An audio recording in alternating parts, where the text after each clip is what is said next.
are live. What's going on, everyone? Welcome back to another edition of Respect the Craft. This is episode number 205, and I'm joined here by the cancer fighter himself, Sean Wachter. Good evening, sir. How's it going?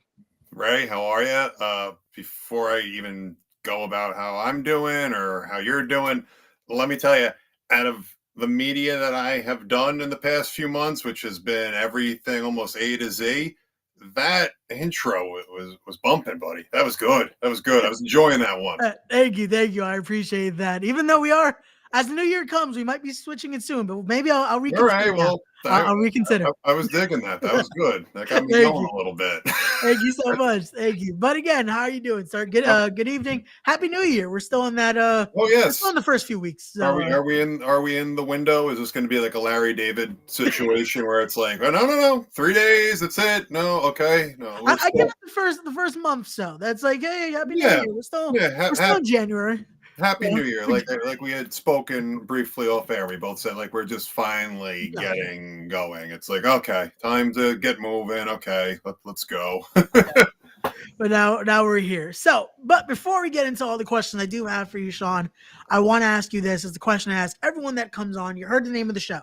It's called Respect the Craft. So for you, when you hear that term, the craft, what does that mean to you? Well, I definitely over the past 7 months that I have had the pleasure of being back in a wrestling ring, that most certainly has taken on a new meaning to me. Being the start-stop nature of my training previous to 2023, I really felt like it was kind of like, now that I look back, I was like, wow, I was kind of cosplaying wrestler, and now that we're really into it, respecting the craft, anybody that takes the time to get in a ring and train, and I tip my cap to you, because we really are a sport, and within it, it's also an art form. And that's what I like to tell people as I transcend different areas of media. Above all else, wrestling is art. So respecting the craft, it's just basically, your brand of art, someone else's brand of art. We're all artists, but at the same time, athletes and entertainers. So it's really, it's interesting to start to think of it a little bit more, especially now as I've gotten older and wiser. Oh, gotcha. And definitely that is my biggest thing when it comes to it, is just, it is for us, it is the sport. It's a whole different, it's the best thing of, it's a little bit of everything. You have the sport element, you have the art of just drama, music, all that all into one. And it's our crazy world of professional wrestling. But it definitely deserves the respect, because the what you do, what you put your body through, it's a whole different thing. But now let's get into this. I want to ask you, because you mentioned that first run of it as well. What was it that made you decide that first time as well to jump into the world of wrestling? What was it that made you decide, I'm not only a fan of this, I need to step into the squared circle? Oh gosh, that's a loaded question, and I don't want to take your listeners' time or your time, but it's a podcast. We'll do an exercise in brevity here. I've been a wrestling fan. I am going on 40 years old. I just turned 39, so I don't want to round up too quickly. But I have been a fan since I was probably about 3 years old, and I was the kid that built the ring with his best friend in his uncle's backyard in grade school. I was the kid who was wearing the wrestling t-shirts when, it wasn't cool, and no one was walking around the hallways crotch chopping one another, NWO DX. Again, I'm old, I know. But when it came time for me to start getting involved in high school athletics, and I started to play football and wrestle itself, and play lacrosse, and I started to excel at those sports, part of that came the training. And you look at the era that I grew up in, excuse me, it's the era of the body guy. So as I'm starting to build my own body for athletic performance, I'm noticing guys at the time, not only ones from, my youth, like, Ultimate Warrior or Hulk Hogan, but then, at the time Triple H is just coming back from a quad tear. So he came back looking, like as Herculean as all can be, and you had Batista and John Cena. You had all those guys getting started. So I started to gravitate more towards wrestling as I grew this obsession with exercise. And actually, at my local gym that I was going to at the time, a guy came up to me. He saw me wearing a Hulk Hogan shirt one day and said, "Oh, you a wrestling fan?" I said, "Oh, yeah." And he goes, "Well, my buddy helps train at a wrestling school over in Hicksville." So I said, "Oh, tell me more of this." And he told me a little bit about the school and the promotion. And I just said, "All right." And I remember going down one Sunday morning and trying it out. And, I don't know what it was, but just getting to feel the canvas with my hand on it, because back then with training, you didn't get to go in the ring for like 2 or 3 months. Yeah.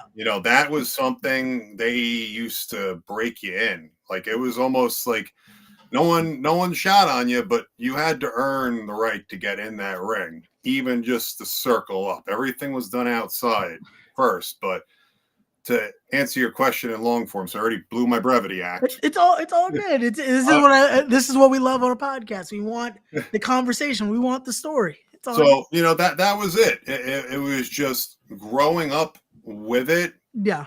Getting into myself, getting more into it, and then somebody, because back then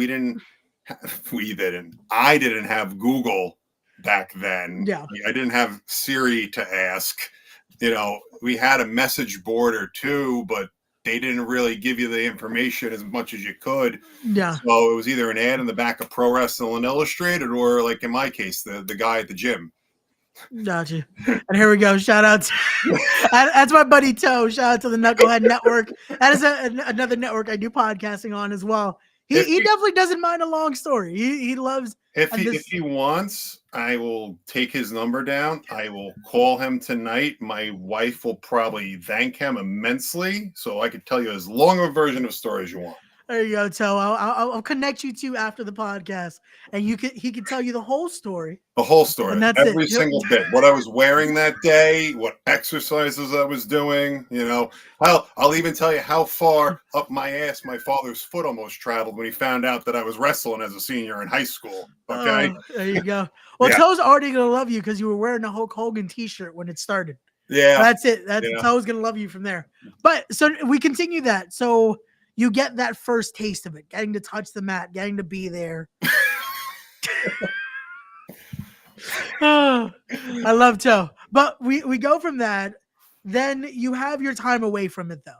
You have your time away from the ring. You decide to follow up with football, I believe, correct? Yeah, I went off into college, and as the story goes, my father caught me, and I had a scholarship at the time. And, unfortunately, my freshman year of college didn't pan out too well for me either, because as I was going towards the cutoff dates to get some of those scholarships that I had on the table, I didn't deliver on my end academically. So I wound up going to Nassau Community first. So Gotcha. I really kicked myself in the butt. I continued with football. I played at Alfred State College behind us, and I went and played at the Arena Football League, first with the New York Dragons, and then I finished off the New Jersey Revolution. But all in all, I wish I would have gotten back to wrestling sooner. I wish maybe I would have just stuck with it, but everything in life, as I've learned, happens for a reason. So after we did get back into, we stayed with the football. I had a really nasty shoulder injury. I was going to go play up in Canada for the Argonauts. I had a camp invite for them. And, once I popped my shoulder, that was the end of it. So got fixed up. Went back to wrestling for a little bit. Very fortunate, very brief, but fortunate. Again, I had the pleasure of training underneath Pat Buck, who's with AEW right now. Like I said, just a brief period of time, maybe about 3 or 4 months. And then, unfortunately, outside of the ring, I wound up breaking my neck and needing fusion surgery. And we lost our ability to walk for a little while. So that was kind of scary. Oh, wow. I'm so sorry. Hey. So it was outside of the ring. It was outside of the ring. It was outside of the ring, and we'll just leave it as an accident. No, it's all good. It's all good. No, but definitely I wanted to clear that up because I thought as well it was something unfortunately done with the ring, but no, totally outside of the wrestling ring. My injuries in football or in the weight room far outnumber my injuries in the ring. So got you. So now let's talk that, because that process alone, I can imagine going through something like that, a scary moment. It's life changing. How do we get to now? Because we there's a reason why the name is the Cancer Fighter. How do we finally go from recuperating from that and finally being able to walk again to now we're good? Let's see if we can get back into the ring. You know, Yeah. I never in a million years, even before I became ill, thought that wrestling was something I would ever be able to do again. I also was very passionate about jujitsu and mixed martial arts, and I still played football, obviously not on a professional level, but I played on a recreational level in what people call the semi-pro, which I refer to as men's rec league, just not to confuse folks. I thought all of those things were done because when I had my accident, that was my menu of activities, and I thought I was done with that. And just as I got my ability to walk back, it was just like, I'm not a super religious guy, but I believe whomever upstairs kind of said, "Oh, I don't think you got what I was trying to teach you." So I wound up having a massive stroke in my parents' living room. And this was after months of begging doctors, hospitals, whoever would listen, tell them something was not firing correctly. And it all kept getting attributed to my accident and, the temporary bout of paralysis that I had. And unfortunately, through that stroke, I was finally listened to. And during the whole emergent process of it, they discovered a golf ball sized brain tumor in the bottom of my cerebellum, which controls actually where you walk and balance. So I had all that progress not only taken away, but now I have this cancer that quick pathology came back, and it turned out that it was melanoma, which normally is a skin cancer. I had a rare type where the primary tumor did not start on my skin and actually went through my eyes and started in my brain and went, damn. I'm reading his quote on the side here. It's a damn bro, you're a survivor. And hey, thank you. But no, it went down and spread throughout the rest of my body. So when we had that stroke, it was pretty much like, no, you're not stage 1, 2, or 3. We were 4 right out the gate. And then about a few weeks after the brain surgery, I had to take the tumor out. We wound up finding out after a whole bunch of seizures that it had spread to my spinal cord fluid, and that's called leptomeningeal enhancement. So that wound up giving me a prognosis of 12 weeks to live. Oh. But to speed things up, because you're not the podcast with the long stories, that's the boy. I, for some reason, which I cannot begin to explain, am the only documented cured case of my cancer known to man globally. So with that, I get to use this awesome world of professional wrestling to show folks that just because they tell you you're up the creek don't mean shit. Just keep going, because you never know what the hell is going to happen. I'm sitting to you here right now talking to you. No, and that in a room full of my accomplishments that outside of my wife and children, I am prouder than nothing but these things. And it's just so crazy because, like I said, not supposed to be here, but now not only I here, but I have all these great opportunities, and to not use that as a way to give hope to people that may have lost a little bit of their own, it never gets lost on me. No, and I thank you again for joining us here, because that is insane. Again, I give you your just praise of you fought through it, and that is insane to think a prognosis like that to be told. Yeah, you're not here after 12 weeks. You're gone. And that to me, it's right now I'm speechless to be able to. And that's usually not a thing I do a lot here. This is a podcast. Well, I'll tell you. Yeah. I have what I call 3 hallmark moments that I had at the beginning that kind of really helped set the table for me on how we were going to go and do this. Because I had already gone through the, hey, we're sorry, you're never going to get used to this leg back. I'd already been through that. And I already got my dad squeezing my hand. I remember telling him when I had my first neck surgery, he's squeezing my hand and I'm starting to cry. And he's telling me, you toughen the F up. And I just knew that when he told me, because my father unfortunately had to inform me just due to bureaucracy of the hospital I was in. We won't mention names, but it was not the wonderful Memorial Sloan Kettering system, who I love dearly. Not them. Local hospital, not Sloan. Love Sloan. Okay. But he had to tell me, you had cancer. And I knew, okay, now's not the time to have the tears. But those 3 benchmark moments were, I remember specifically 2 months prior to getting sick, my own aunt had died from adenocarcinoma. And I've always had a knack for speaking, and sometimes I can be a little long-winded. Not that you would know anything about that at all. No, that's all for Joe. Definitely. I'm kind of a shy person, but I got picked to give her eulogy, and I didn't really know. I never encountered anyone that close to me who had cancer. And Stuart Scott had just gotten the ESPY award 2 years prior. Basically, at the ESPYs, he got the Jim Valvano Courage Award because he himself was going through cancer at the time. And, he said, when you die from cancer, it doesn't mean you lose. You beat cancer by how you live, why you live, and in the manner in which you live. So just live. And that's what I set up at the lectern.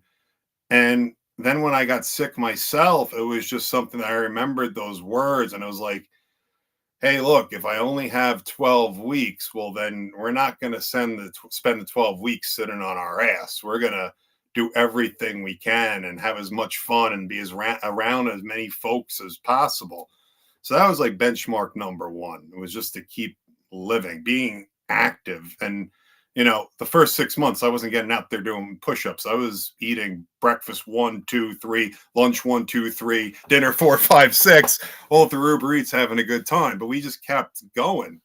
Benchmark number 2 was when I got radiation cleanup of the surgical bed for the tumor. And at the time, Memorial Sloan Kettering didn't have a separate unit for pediatrics, children's radiation oncology. So as you go in there at 31 years old, seeing people who were 31 but not dealing with cancer, but dealing with the cancer in a child of theirs who was maybe 3 or 4, you sit back and you say to yourself, why the am I feeling sorry for myself?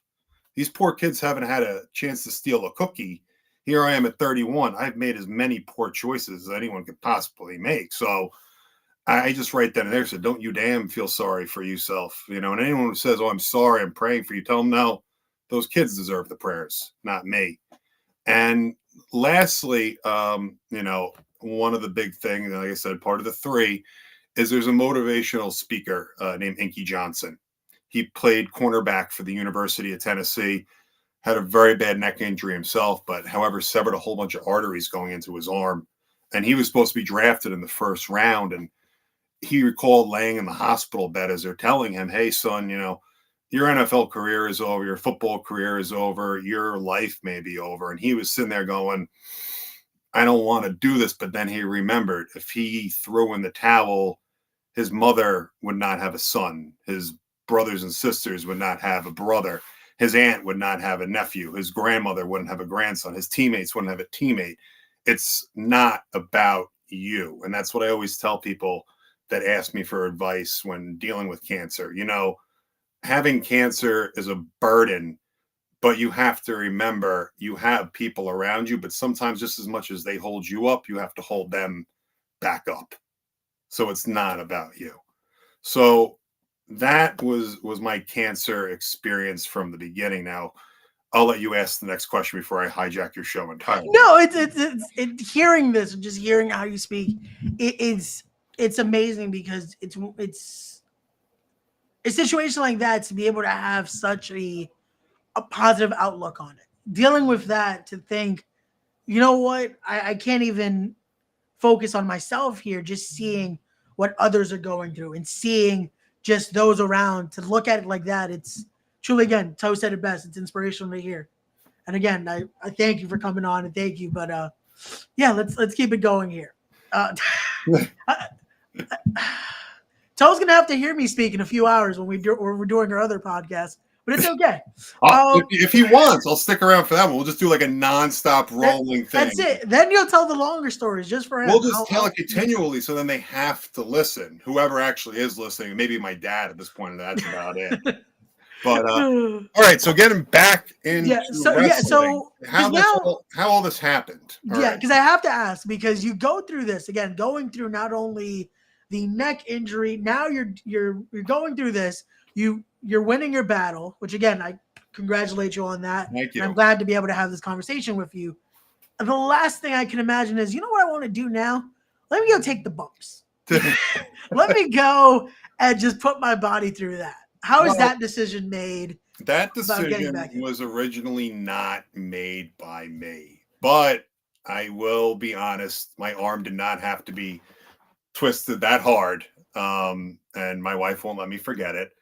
Like I said, became the only one of my kind, the one of one, when they DNA certified the fact that I was the only cured case of my cancer. And my friends that stood by me, my college and high school teammates that stood by me, my folks, my family, my wife, my stepdaughter at the time, everyone wanted to have a party. And I said, I don't want a party. I have very bad survivor's guilt.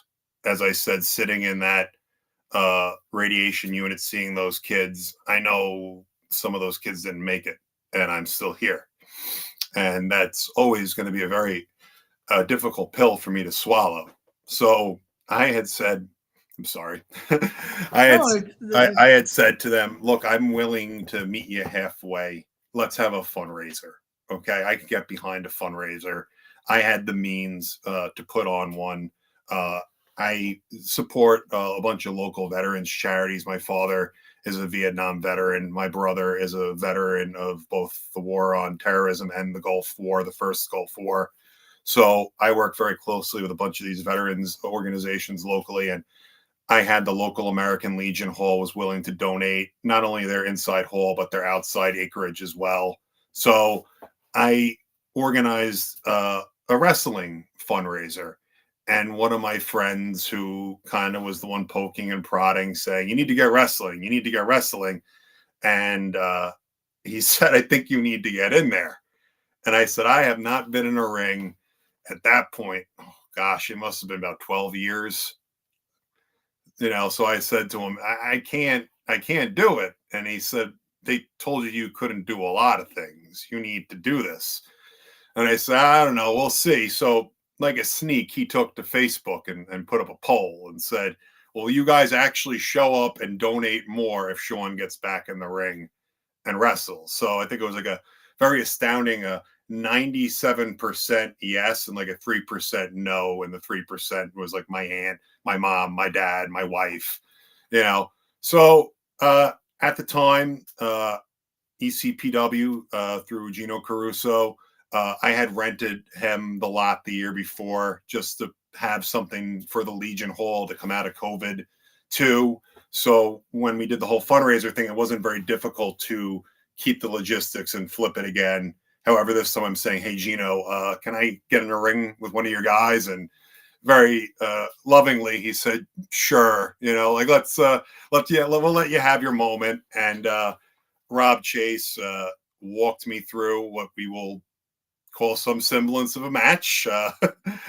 It looked like a wrestling match. It smelled like a wrestling match. Like I said, at that time, it was just, let's try to knock some rust off. And I felt more like I was cosplaying than actually getting in there and putting on, like you said, respecting the craft. I couldn't dignify what I did in there. Rob, bless his heart for carrying me through, but me personally, I could not dignify what I did as wrestling. So the following year, which now means that there's a second one, we raised some good money. It was a good time. People were like, all right, more power to you. But, my stepdaughter, unfortunately, did not have the chance to see me, and maybe all for the better, because like I said, it was not good. But she said to my wife, Mommy, I didn't get to see Daddy wrestle last year.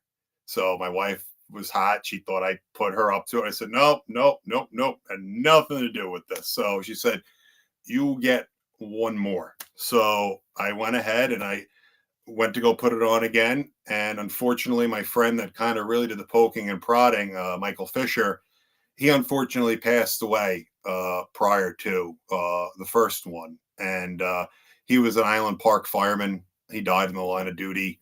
So now at this point, I'm out of the woods for over a year. You know, we had another DNA test, still clear, still clean. Now it's actually giving an error result. My doctors are telling me this is now it's basically saying, are you scanning for the right stuff? Because we don't even have like historic evidence, so to speak. There's nothing there. They don't know what's going on. So I just say, all right, we'll do this one, but we're going to do it in Michael's name because I didn't want anyone thinking that I still personally had cancer. I didn't want anyone donating under a false pretense, Gotcha. anything like that. So I asked Michael and Michael's family if I could use his name for the fundraiser and if there was any organization that they wanted. The previous year I did for Sloan Kettering Kids, but this year we did for St. Jude's. And it just so happened that I was sitting there thinking, saying, you know, we already did the singles match the year before. No one wants to see the same song and dance from me again. So I said, you know, let me try to be a little bit more active now in the planning and promoting of this card. Okay. And part of that was bringing in talent from not only East Coast professional wrestling, but I reached out to NYWC where I first got my start. You know, I had gotten some guys from Create a Pro to be involved in the card as well. So it was kind of like almost like I was calling it like the Long Island Wrestling Classic, just a combination of all the schools kind of coming together, sending representation. And there was a good amount of media coverage involved and local politicians. So we had a lot of support behind it. You know, local fire departments were really involved. And it was pretty neat. My childhood friend of mine, the one that I told you about a little bit earlier, building the ring at his uncle's backyard. Well, you know, he had gotten some quick crash course training, and we were able to win these ECPW tag titles that were seen behind us. We didn't have that many title defenses as he had to move on to other things, but I digress. We wrestled Tristan Kyle and Will Sussman on that card. Pretty wild. Yep. From VPW, both Cap kids, great guys. Tristan Kyle, I have a feeling, is going to be a thorn in my side for the remainder of my time in this ring, if not on this planet. But with that said, that was another successful run. And, you know, not to make anyone think that this is my career at this point. Now I say this point because we just wrapped up this fundraiser. I'm a vice president for a marketing company that deals with nonprofit organizations. So I'm used to dealing with cancer organizations, veterans organizations, things like that. So, you know, the local paper came up and said that they wanted to do a story on me and this whole miraculous turnaround that I had. Again, I said, look, you could cover the event, but they said, no, you need to let us do something on you. So they busted out this big 2-page story. I'm on the cover, really nice piece. So I go on a retreat with work and I'm talking to my bosses, and the owner of the company is a huge wrestling fan. So he had more care and desire to know, like, how did this happen? How do you do this? How does that work? Than what do we have in the development pipeline? Who have you spoken to? What meetings do we? He wanted to know what was going on with Roman Reigns and the bloodline. He could have cared less about what society or this or that. So when I got home, I put that newspaper story up on my LinkedIn. And I thought, maybe a couple more people are wrestling fans. They'll want to chat with me about Gig USA and the great work that we do. Well, as they say, ESPN entered the chat and spoke with some people from ESPN, and they put me through with some folks from the V Foundation, and they pretty much said, you're our person. We would like to cover you and do a little bit of digging on you and maybe put out something on you, which they wound up doing this past Christmas, which was amazing. Great piece. Really thankful, not only for them working with me and allowing me to be an ambassador for them, But I found out in process that the V Foundation actually funded the research that was used to derive my treatment plan to cure my rare Oh cancer. wow, so everything just Everything nice connection right very, Matthew McConaughey, True Detective, time is a flat circle type deal, everything is connected. So when they said, great job, we want more, we need to see more, it went in my head because the question was asked, do you still wrestle? And they said, you doing this means a lot to a lot of people. So at that point I said, yeah, no, I still wrestle. So I had to get on the phone pretty darn quickly. And, the folks at NYWC, Shane O'Neill, Mike Norman, a couple of the other guys there that would shoot me if I mentioned their names, they welcomed me back with open arms. And, that's my home promotion. It's where I started. It's where I went back for the second time. And this is where I am for hopefully the last time, because we're not stopping this again. We're too old for that. Okay. I just had a baby a few months ago. Not me personally, my wife, but it's still, we're getting up there. Like I said, 40 is around the corner, but at this point, my job, my regular job, my shoot job is so supportive of this, because the feedback that I've gotten from so many people in the cancer community is something that is so beyond not only powerful to me, but other people as well, as they see that there's actually something to this. One of the guys I wrestle with, good friend of mine, Rich Kaysen, said to me, look, it stinks that what you had to go through, but now this is your story. This is something that people could see and feel, and some people unfortunately have been through this.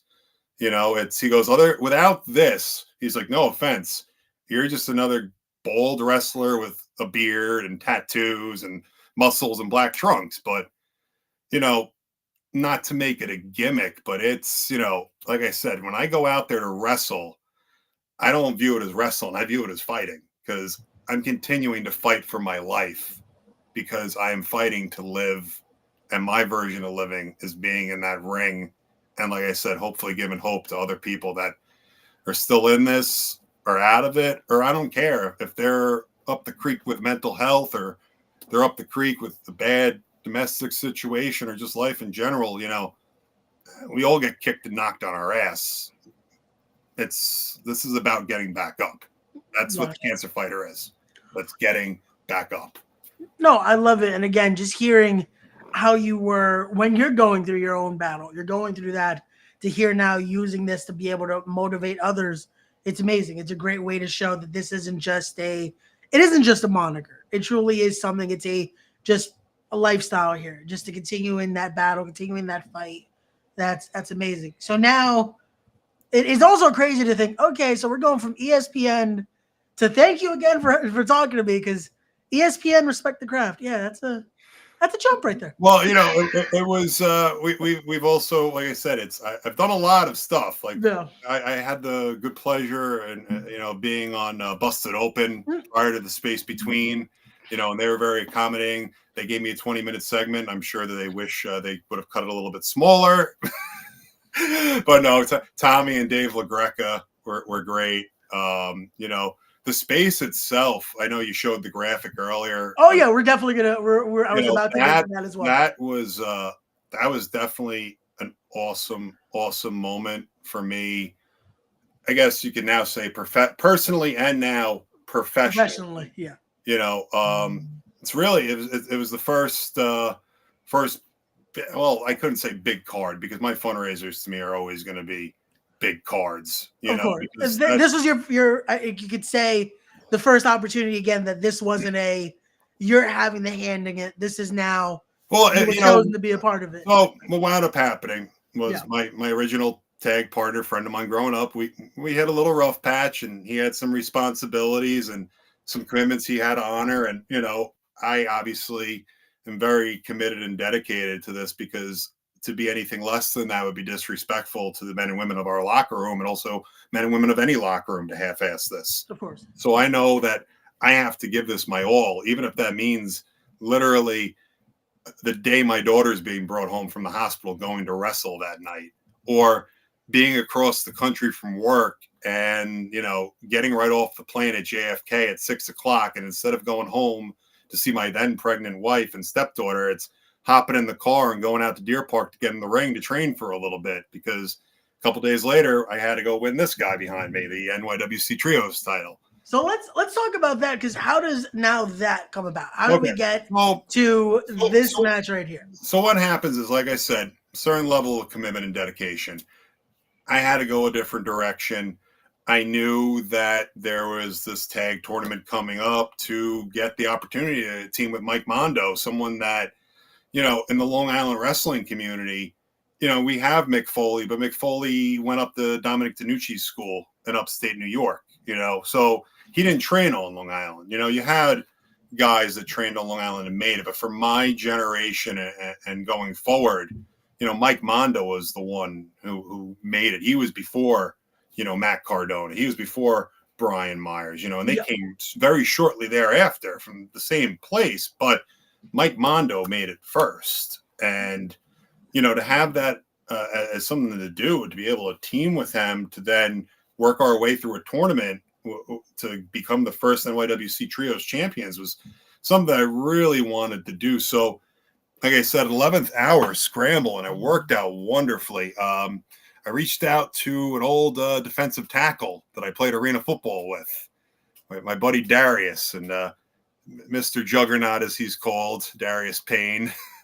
He's every bit shoot 6'7", 350. He is as big and as athletic as they come, and he actually does what they call steel fighting, which is like medieval MMA. Well then, okay. Yeah, it's worth a look. We referenced it in one of our vignettes that we did. That's on my Instagram and on the NYWC Instagram. But anyway, having him by my side was great, because that made getting to the finals of that tournament a little bit easier, which, interestingly enough, again, time, flat circle, all connects together, because we had to beat Queens Gets the Money in the finals there, and Pat Fitzpatrick is part of that team. So it's no shock to me, fast forward to this Saturday, that my first NYWC singles match is against Pat Fitzpatrick. But we'll get back to Mr. Fitzpatrick briefly. So Darius and I wound up winning the right to team with Mondo, and we worked our way through a very tough tournament. We had to beat Rex Lawless and Milk Chocolate. That was definitely a tough experience, also a learning experience too, both personally and professionally. Heck of a great guys, all three of them, but that was tough as all can be. And then it was on to the space, and you're talking about, conceptually and attendance wise, you're talking the largest independent wrestling show in Long Island history. The attendance, and everything, the media coverage for it, it was pretty nuts. And to hear that my appearance was able to move a couple of tickets on Busted Open, it's nothing cooler than getting to say, hey, my first big one back, you're a box office draw. So there you go. I had another thing, we fought a hard match. I got to share a little bit of my story after the match with the crowd there, and we brought these guys home. Now, unfortunately, the wheels have kind of fallen off on that. And, Mike Mondo has some things that he had to tend to, and he kind of just checked himself out there. And Mr. Payne had some other prior commitments. So by the time we got to our last title defense, which was our second title defense, it was exactly that, our last defense. Dickie Rods thankfully stepped up to the plate and was able to fill in for Darius, but the synergy that we kind of all worked together fell apart. Yeah. So, I tip my hat to the Shillelagh Hitmen and Izzy McKenna. Great job, and I'm sure they're going to have a long reign. But as I've told folks on social media and to the NYWC locker room and management, I didn't come back here now to be viewed as literally a gimmick. This is not just a feel-good story. I came back here to prove, not only, like I said, to the cancer community, but to prove to myself that I actually belong here. Like I said, it's been 7 months that I've been back in the ring training now, and it's totally different now. Like I said, now there is respect for the craft. There is no more cosplay. You know, I am a professional wrestler. Okay. I take this every bit of serious. Like I said, the amount of time I've spent away from my family and will continue to spend away from them, unfortunately, to dedicate to this is what needs to be done. Because at the end of the day, it's you're in this to win the big one. You know, you're in this to win the championship. If you're in this to just be happy to be here, then you're just taking a spot away from somebody else who deserves it. No, and definitely. And I love to hear that, because now that answers my next question of just how it feels now being officially saying again as a pro wrestler, instead of just we're here. It's like, no, now this is the craft again. This is what you chose to do, and again to be a part of it again. It is thrilling from a creative standpoint as well. I view myself as a pretty creative person. I know maybe I'm coming off a little drab, but you know, I got a little twinkle to me when it comes to creativity and stuff like that. You know, even getting to do I run my own social media. I have a lot of help from folks at NYWC. You know, speaking of NYWC social media, again, the social media team there, Rich Kaysen, who's been running the social media, is doing a heck of a job. Go to YouTube. We recently relaunched NYWC Connected, which is going to start being our home base there for promos and showing a couple of matches, either new ones or some ones that are back in the archives. You know, pretty much anybody who ever wrestled and came up through Long Island has been part of NYWC. Like, you could hop on there right now, and Adam O'Reiner, the Big O, who I've known long before he was the Big O. I've known him for over 25 years. He's one of the reasons why I'm bald. But you know, you can go see him wrestle a young MJF at NYWC, all on YouTube. So NYWC Connected. But you know, being back, you know, other than helping spread the NYWC name, because everything, like I said, happens for a reason. Even my unfortunate involvement with Tristan Kyle, because if there is no Tristan Kyle, then there is no American Legion ECPW tag match. So then there is no ESPN. There is no magazine article. You know, I don't get to work with Memorial Sloan Kettering or Melanoma Research Alliance. Like, there's no momentum. It doesn't happen. So I'm in, you know, everything is stacked up on top of it for a reason. So without NYWC, I don't have a platform, but I do have goals. And like I said, it's obviously a championship, or not that I'm going to speak to it. It could be a certain person, you know, woo, woo, woo, you know it. But I'm not going to go too ahead of myself, because I have to worry about Pat Fitzpatrick on Definitely. Saturday. We got to talk about that. Just, I guess you're always ready is what you're saying, though. Thank you. Look, when it comes to Long Island wrestling, there's certain people that, you know, like I said, I could say, yeah, I want a NYWC championship, or could I go for the Long Island wrestling equivalent of the Streak? I don't know. It's just first things first, Mr. Fitzpatrick, because I'm not taking him lightly. I know he doesn't travel alone. I've gone on to traveling alone now, so I get it. It's a little bit of a grind. It's easier to have someone with you, but that doesn't take anything away from Pat Fitzpatrick. He has been nothing short of a consummate professional. I know he's been at this probably about 12, 13 years. You know, he was just getting himself up and running as I was coming back for my second time. And, you know, I had made mention this in a backstage interview. You know, our paths split. He got to stay in this world. I unfortunately got forced out of it. Now I'm back, and I really would think of no better place to get the ball rolling yet again with Mr. Fitzpatrick. So I may have alluded to other folks or something else, but right now we are fully focused on Pat Fitzpatrick. Not you, no, definitely. And this would be it's a perfect start here again to get that momentum rolling, like you said. And again, you already faced them once. Now it's a one-on-one fight right here. What a better way, and especially to start off the new year. You're both, unfortunately, when it comes to NYWC, coming off losses. What a way here to start off the momentum to get that much needed win and start on those goals of possibly that championship match or making some notes to a certain um indie god or indie king as you will. So again, no names being mentioned. We're just saying some things. That's all. Hey, Rocky needs his Apollo Creed. A lot of people have started telling me that I'm the Rocky of wrestling. So, but first thing is first. Everyone needs a Spider Rico. Not that I'm thinking less of Mr. Fitzpatrick. It's all good. I had to make some comments about him a few months ago because over at VPW we had some issues because he doesn't like the group I'm in, Kane Industries, too much. So I had to make some comments about him. I just hope that and I know he's going to bring me his best, but I want the best of Pat. I don't want the best of Pat and Jay.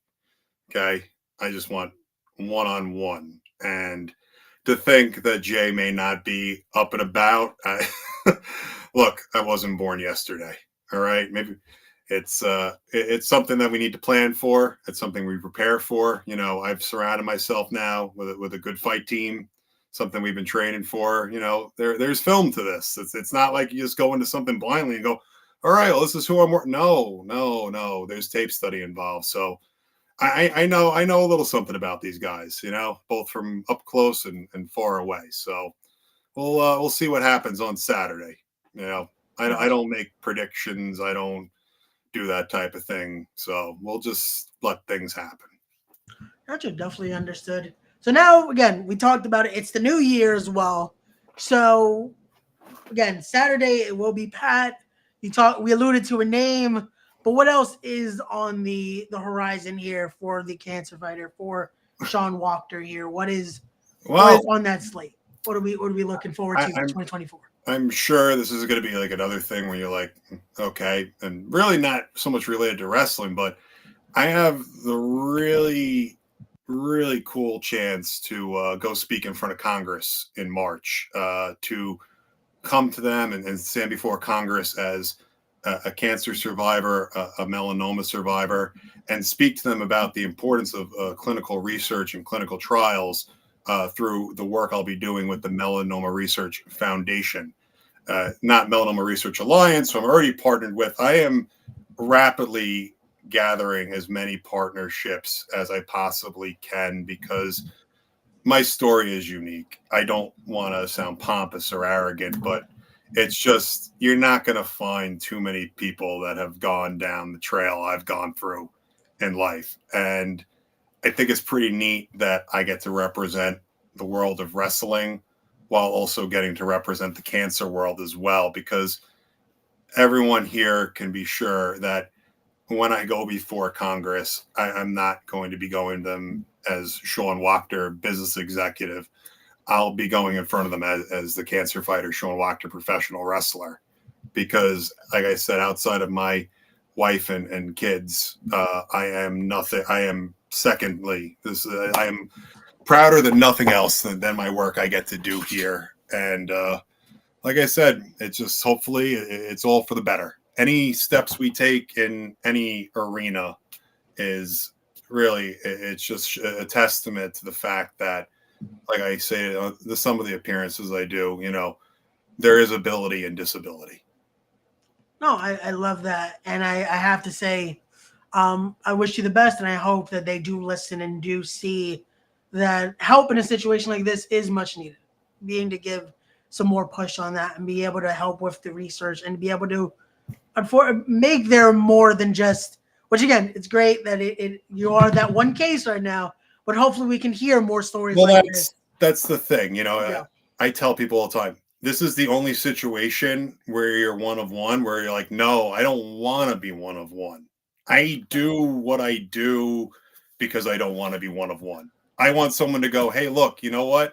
The cancer research thing, that let this guy to continue to live. And not only did he get to continue to live, but he got to continue to live his dream. Yeah. And I want that to be applicable to everyone. I don't want to be the only one of one.